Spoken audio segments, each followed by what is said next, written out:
Le mandat de recherche et de négociation. Comme son nom l'indique, ce document sert à mandater l'agence pour rechercher un bien pour un acquéreur potentiel. C'est donc l'outil de base des chasseurs d'appartements et de maisons. Et il est également utile lorsque l'agence veut présenter un bien qu'elle connaît mais pour lequel elle n'a pas encore de mandat, puisque le mandat est obligatoire, peu importe qu'il soit donné par le vendeur ou par l'acquéreur potentiel. Bien sûr, ce mandat est conforme aux exigences des lois Allure et Hamon. Il existe avec et sans possibilité de rétractation dans les 14 jours pour être signé à l'agence ou hors établissement selon la nouvelle formule consacrée.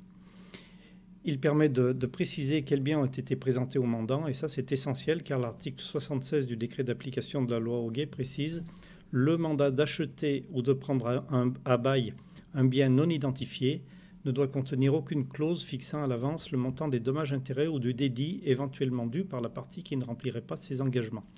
Donc une clause pénale serait inopérante si les biens présentés n'étaient pas précisés sur le mandat.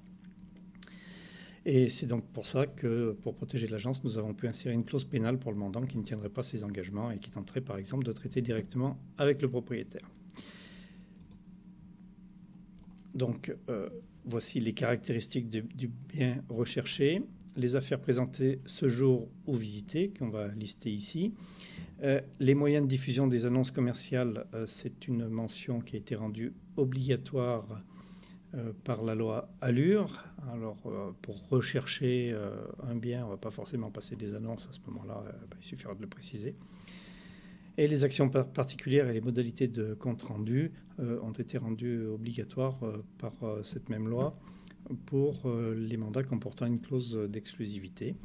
Donc, il répond à ces exigences. Bien sûr, comme tout mandat, il doit être enregistré par ordre chronologique dans le registre des mandats avec les autres mandats. Et rappelons à ce sujet que la Cour de cassation a récemment imposé qu'il n'y ait qu'un seul registre des mandats par titulaire de la carte professionnelle. Ce n'était pas forcément évident dans le texte, puisque le texte parlait d'un registre des mandats. Un, ça ne veut pas forcément dire un seul. Et la loi Hoguet, quand elle veut dire un seul, elle sait le dire. Par exemple, elle a su nous dire qu'il ne pouvait être ouvert qu'un compte article 55 par titulaire de la carte professionnelle.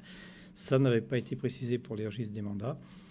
La Cour de cassation, elle, a ajouté au texte le 10 décembre 2014 en imposant qu'il n'y ait donc qu'un registre des mandats par titulaire de carte professionnelle. Merci de votre attention.